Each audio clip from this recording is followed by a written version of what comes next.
This is Venera 4, one of the Soviet Union's probes, which was preparing to make the first landing on Venus. Before this, Venus was imagined as a world that could be similar to Earth, with possible oceans beneath its dense clouds, and with atmospheric pressure and temperatures similar to ours. But they had no idea that the poor probe was about to enter an extremely hostile environment. If the incredible story of Venus and its transformation from a potentially habitable world to an inhospitable environment has piqued your curiosity, be sure to like and subscribe to the channel. Thus, you will continue the journey with us, exploring the mysteries of our solar system and beyond. Like and subscribe so you don't miss any space updates. When it entered the atmosphere of Venus at a speed of 40,000 kilometers per hour, the parachute opened and the antenna began to send data. The first data were exciting. The atmospheric pressure was similar to Earth's, and the temperature was about 30 degrees Celsius. However, as the probe continued to descend, the conditions began to change drastically. An atmospheric pressure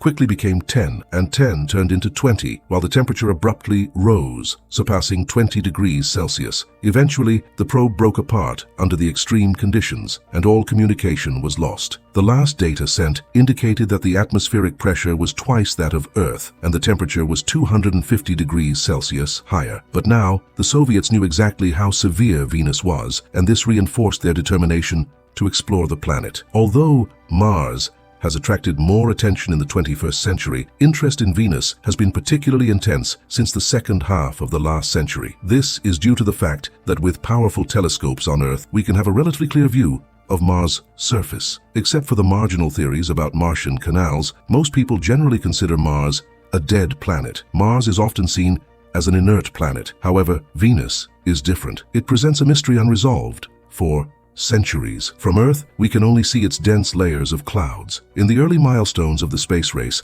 the Soviet Union was the first country to attempt to explore Venus up close. In the year 196, the Soviet Union manufactured two probes, Venera 1 and Venera 2. It was common to launch dual probes in the early space missions, as the rate of technical failures was high at the time, so launching two probes increased the chance of success. These primitive interplanetary missions demonstrated the ambition of Soviet engineers. They attached rocket engines to the probes and loaded them onto first-generation Soviet intercontinental ballistic missiles, then aimed at Venus, and took the risk. The good news is that both probes successfully flew within 100,000 kilometers of Venus, but unfortunately, both suffered complete system failures before reaching their destination and failed to send valid data. This was a major blow to the Soviet space program. However, in 1962, the American probe Mariner 2 achieved a breakthrough where the Soviet Union had failed. Mariner 2 reached just 35,000 kilometers from Venus and performed the first close-up observation. The probe sent back a large amount of valuable data, confirming Carl Sagan's greenhouse effect theory. Mariner 2's microwave radiometer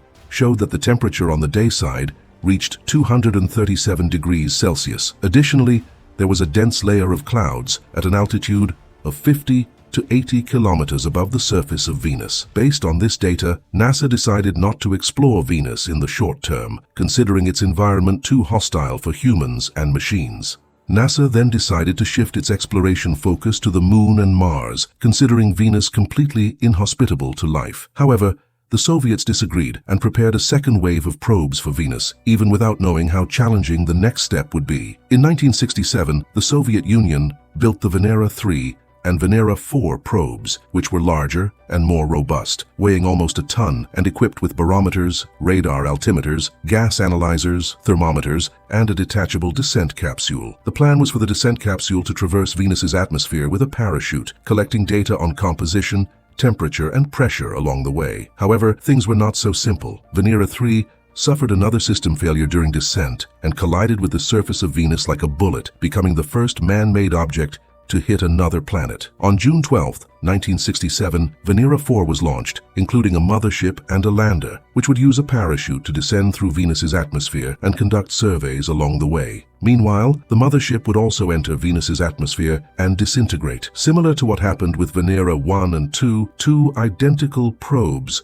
were launched simultaneously, adopting the brute force approach of trading quantity for success rate. A week after the launch of Venera 4, another identical probe was launched, but due to a rocket failure, it failed to leave Earth's orbit and subsequently fell back to the planet. Following the Soviet practice of covering up failures, they did not confirm or name the incident, but simply covered it up with the name Cosmos 167. After 4 months of travel, on October 18, 1967, Venera 4 successfully reached its destination, and the mothership successfully released the lander, which began to descend and successfully opened the parachute, becoming the first spacecraft to collect data in the atmosphere of another planet. The Soviets realized that once inside Venus's atmosphere, time within Venus's atmosphere is limited, so it was essential to collect data before the probe was crushed or melted. The transmitted data showed that upon entering the atmosphere, the temperature and pressure conditions were very suitable, almost like a summer day on Earth. However, as the descent capsule continued to descend, the temperature increased abruptly and the atmospheric pressure rose instantly. The heat shield withstood extremely high temperatures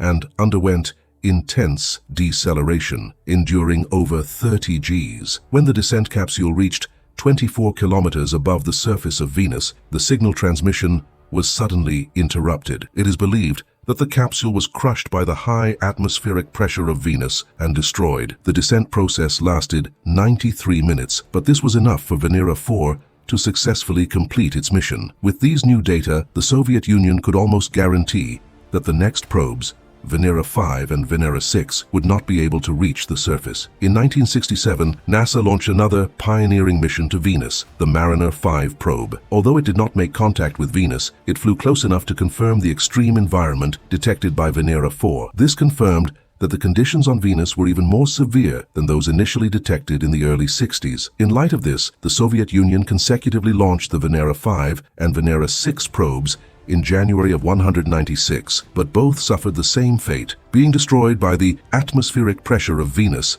after transmitting data for less than an hour. However, the Soviet Union did not give up. To reach the surface of Venus before being destroyed, they redesigned the Venera 7 probe. They added a tape with a melting point of 20 degrees Celsius to the parachute to prevent it from fully opening, allowing the descent capsule to fall more rapidly. Additionally, the descent capsule was made of thicker metal, with more layers of internal insulation and protected by a sphere to shield the instruments from the extreme heat. It was also equipped with a shock absorber to soften the impact. The Soviets prepared Venera 7 to face a hellish test. When the probe entered the atmosphere, it began to decelerate and opened the parachute. The melting tape worked, allowing the probe to quickly traverse Venus's dense atmosphere. This probe approached closer to the surface of Venus than previous missions. However, just 3 kilometers from the surface, the parachute suddenly ruptured and the probe fell towards the ground at a speed of 60 kilometers per hour. The Soviets thought they had failed again, but weeks later,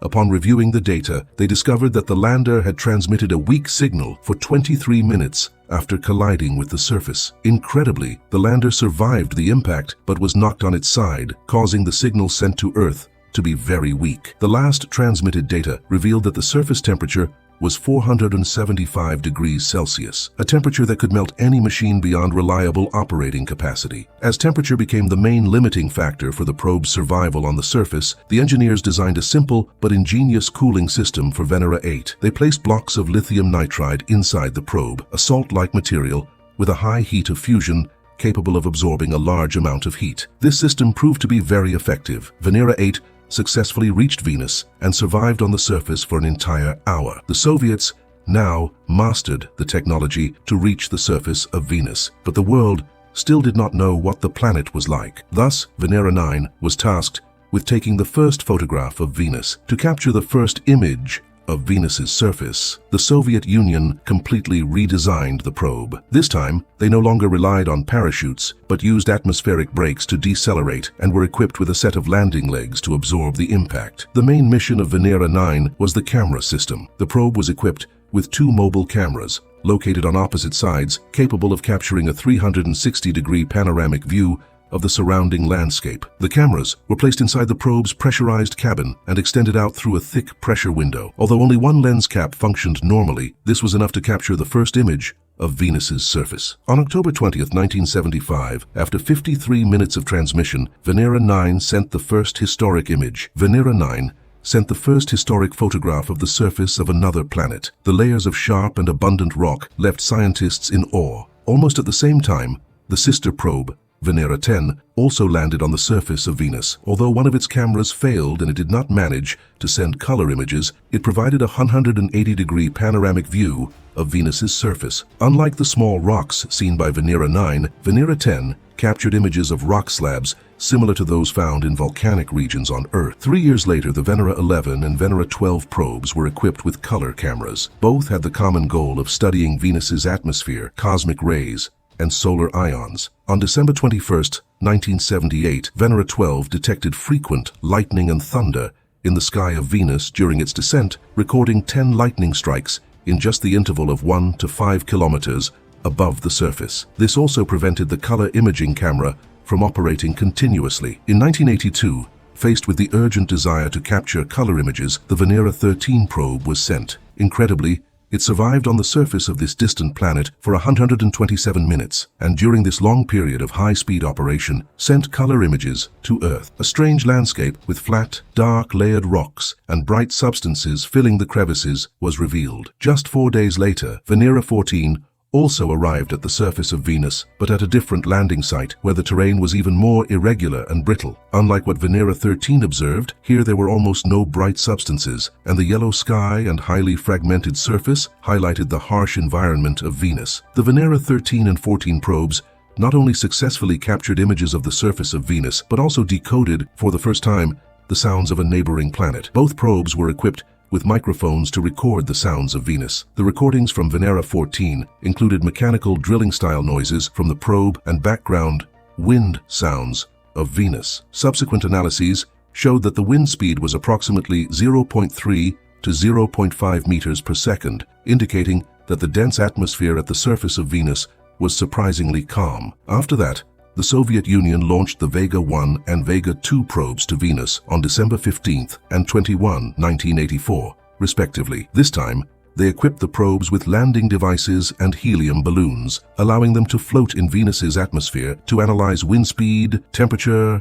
cloud density, atmospheric pressure, and meteorological information. After the landing of the two probes, they were able to further confirm the data from Venus's surface crust. Meanwhile, the United States' Magellan probe flew over Venus on August 16, 1990, 2.5 billion kilometers from Earth, sending data and photos back to Earth every 40 minutes. This mission provided the first complete map of Venus, offering visual data for the study of the planet's geology and geomorphology. In January 2005, the European Space Agency's Venus Express probe was successfully launched to Venus, marking Europe's first in-depth investigation of our neighboring planet. The highlight of Venus Express was its in-depth study of Venus's unique polar vortices, orbiting the planet every 24 hours and conducting a 486-day mission. Decades after the Soviet Union's Venus exploration missions, we are reassessing what lies beneath Venus's clouds, and the situation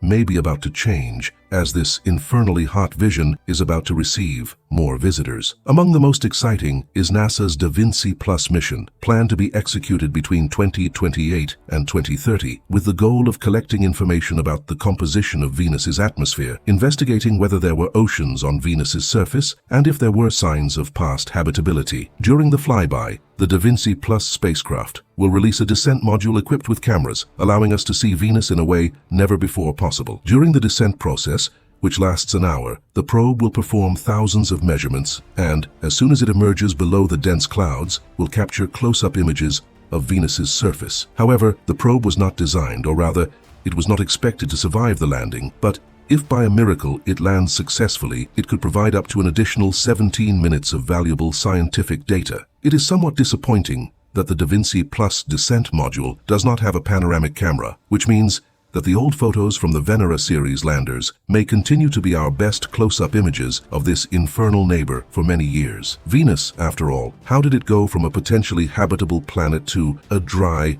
and suffocating world? Perhaps in our lifetimes, we may bring back a sample of Venus. If you were fascinated by Venus's epic journey from a potentially habitable world to the scalding hell we know today and are eager for more discoveries, that push the boundaries of our knowledge. Leave a like on this video and subscribe to the channel. That way, you won't miss the incredible space saga that continues to unfold before our eyes. Join us in the ongoing exploration of our mysterious cosmic neighbor, Venus. Like and subscribe now for more interplanetary adventures.